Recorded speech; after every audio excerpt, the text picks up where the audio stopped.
Bienvenidos todos. Como pudieron observar en el documento que está en el Google Classroom, está desde las 7 de la mañana, el tema de esta semana es el pasado perfecto. Y pues esta vendría siendo como la continuación del tema que nosotros trabajamos la semana pasada.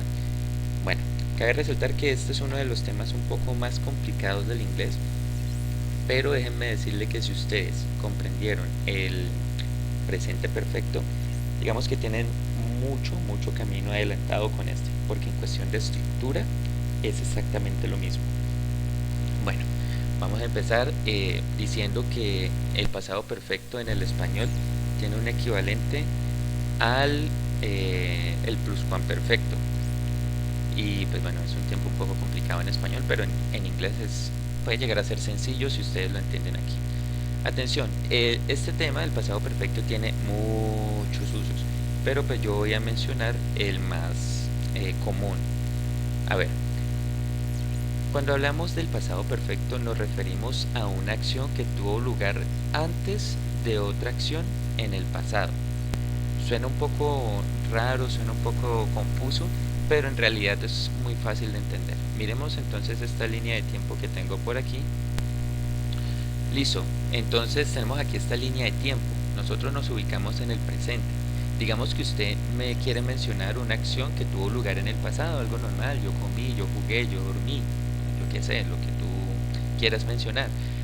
Pero si de pronto usted me quiere mencionar algo que sucedió previo a eso que me está diciendo, pues no va a utilizar otra vez el pasado simple, no, va a utilizar el pasado perfecto. Entonces, miremoslo aquí con estos ejemplos y verás que va a ser muy sencillo. Bueno, antes de comenzar les diré que had vendría siendo había en español.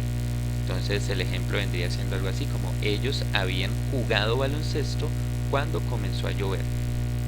Entonces, como aquí no hay ninguna oración en presente, nos ubicamos entre estas dos. Cuando comenzó a llover vendría siendo la oración en pasado. Pero antes de comenzar a llover sucedió algo. En este caso que ellos habían jugado baloncesto. ¿Sí ven? Entonces este es el pasado de esta oración que tuvo lugar también en el pasado. Miremos el segundo ejemplo. El bebé había llorado antes que su mamá llegara. Entonces, bueno, quiere decir que la mamá llegó en un punto, pero previo a ese punto el bebé lloró. Y pues quizás lloró mucho.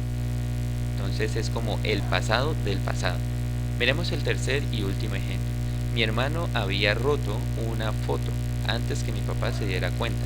O sea, hubo un punto en el pasado en el que el papá descubrió que se dañó esa foto, pero pues antes que él se diera cuenta, fue este hermano el que la dañó totalmente. Entonces, si ven, es simplemente tener en cuenta cuál es la oración que vendría siendo el pasado normal y qué sucedió previo. Y pues cómo se da cuenta cuál sucedió antes que cuál. Pues simple, si tiene el verbo auxiliar had, eso quiere decir que esa oración sucedió primero o pues antes de una acción posterior. Muy bien, hablando un poco de la estructura, muchachos, vamos a empezar con el verbo auxiliar que es had.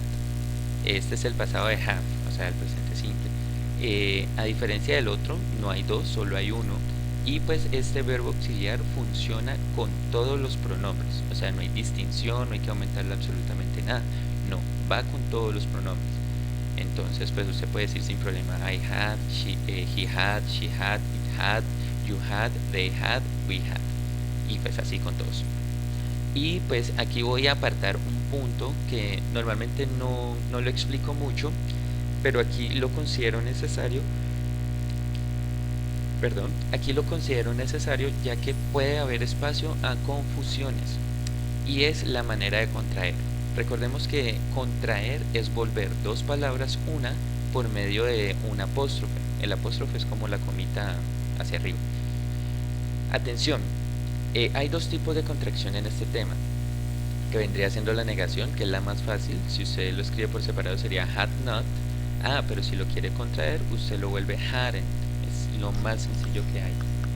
Pero hay otra contracción que vendría siendo es con este apóstrofe y la letra D, y se pone enseguida de los pronombres personales, y pues eso lo que hace es transformar estas dos palabras y las vuelve una. Por ejemplo, en este caso sería they'd, se pondría algo así, they'd, entonces sería they had. Y pues lo mismo sucede con los demás, miren que se puede fusionar I'd, he'd, she'd, it, you'd, they'd, we'd.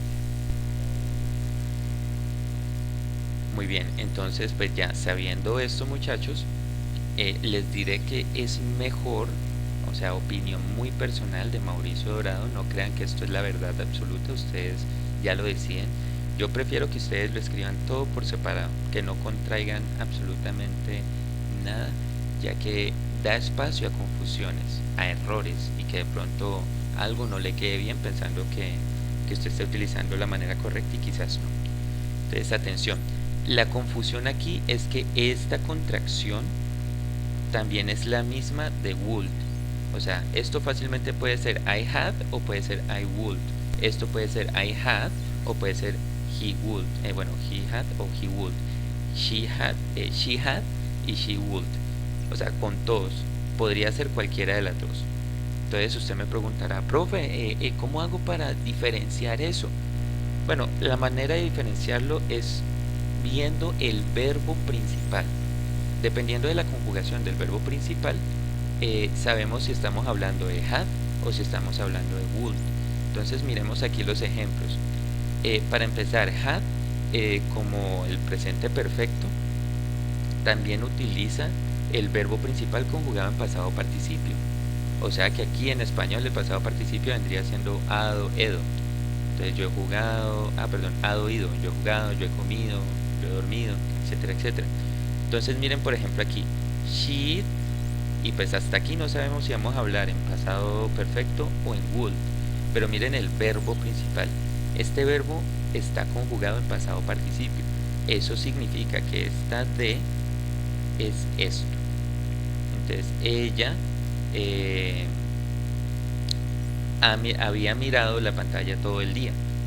Pero por otro lado tenemos este ejemplo. Dice que si el verbo está en infinitivo, entonces estamos hablando de would. Miren entonces aquí, ella miraría esa película. Como este verbo está en su forma original, o sea, en el infinitivo, no tiene ing, no tiene ed, no tiene la s, no, está en su forma original. Entonces eso quiere decir que este apóstrofe y esta d en realidad es would.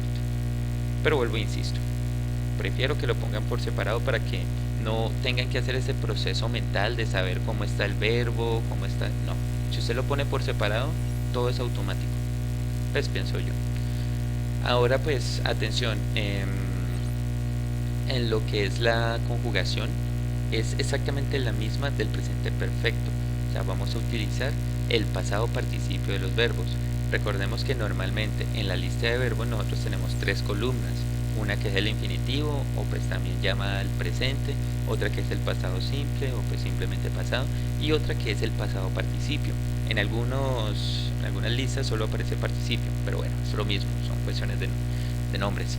En otras pues también hay una cuarta columna que vendría siendo como la traducción al español de ese verbo, pero nosotros nos vamos a centrar en el pasado participio. Esa es la forma de conjugar el verbo. O sea que usted tiene que tener muy a la mano su lista de verbos. Recuerda que la puede buscar también por internet, no hay ningún problema, o pues puede buscarla en su diccionario. La estructura también es exactamente la misma. Vamos a mencionar quién realiza la acción, vamos a mencionar el verbo auxiliar, que en este caso es had, y pues vamos a mencionar el verbo en pasado participio, o sea, vamos a buscar la tercera columna y pues vamos a ponerle el resto de la oración. Lo mismo para la negación, ponemos el not enseguida del verbo auxiliar. Recuerden que lo pueden contraer o pueden no hacerlo, ponerlo por separado. Y para lo que es la interrogación, simplemente vamos a comenzar la oración con el verbo auxiliar y continuamos con quien realiza la acción. Y de ahí en adelante todo lo mismo, verbo conjugado en pasado participio y el complemento. Pues no olvidemos el signo de pregunta. Y pues aquí tengo un ejemplo. I had studied many courses in my life. Yo había estudiado muchos cursos en mi vida. I had not o I haven't. Bueno, aquí no lo corregí bien. Es hadn't. Studied many courses in my life. Had I studied many courses in my life? Entonces, como pudieron ver, yo prefiero ponerlo por separado. Pero pues es lo que Mauricio Dorado prefiere. Si a usted le gusta más ponerlo junto, hágalo. Lo único que le pido es que tenga dominio sobre el tema. Bien, hasta ahí pues vendría siendo la explicación de esta temática. Por aquí pongo unos links de consulta. Los dos primeros son videos de YouTube y les recomiendo pues con mucha dedicación el primero, ya que explica este mismo tema de una manera muy chistosa. Este es un youtuber que enseña inglés en español, muy bueno. El segundo también es un youtuber que enseña inglés, pero este ya lo hace un poco más como si uno estuviera en una clase. Él tiene su tablero, pone sus ejemplos y pues pone a trabajar a la gente. Y este tercer link es algo más de lectura para aquellos que entienden más leyendo, pues bueno, ahí lo pueden ver. Y pasando a lo que es la actividad, muchachos, tenemos 3 puntos. El primero, pues como siempre, es tener toda esta información en su cuaderno y subirla por medio de fotos a la plataforma. Y a ver, la segunda es completar estas oraciones, todas estas que están aquí. Son 10 en total. Ay, caray. Son 10 en total. Ustedes tienen que poner lo que es el verbo auxiliar y también su conjugación correspondiente, bueno, del verbo principal. O sea, ustedes tienen que tener o deben tener la lista de verbos a la mano para saber, por ejemplo, cómo conjugar higher. Recuerden que si es un verbo regular, pues simplemente se le aumenta ed, y en este caso, como termina en e, pues solo se le aumenta la d. Pero si fuera un verbo irregular, ahí sí tenemos que consultar la lista de verbos. Por favor, no vaya a creer que todo se le aumenta ed y ya queda bien hecho, ¿no? Mucho ojo con eso porque fácilmente puede ganar una nota no tan positiva. Entonces lo mismo lo hacen con las 10 oraciones, lo escriben en el cuaderno y lo suben por medio de fotos. Y el tercer punto, es el último, es el más fácil de todos, es simplemente grabar un audio leyendo, bueno, pronunciando como mínimo 3 de estas oraciones. O sea, usted las escoge. Se escoge cualquiera y simplemente la pronuncia. Entonces son 3 de estas. Si usted quiere hacer 4 o 5, hagan. Pero lo que sí quiero es que el audio sea corto, o sea, no más de 20 segundos. Por favor, no quiero audios de 1 minuto, 1 minuto y medio, pues leyendo todas las oraciones, no es necesario. Simplemente escoja 3, o si usted quiere 4 o 5, pero no tiene que hacerlas todas. Y ya, muchachos, eso vendría siendo la actividad de esta semana junto a la temática. Yo espero que les haya quedado claro.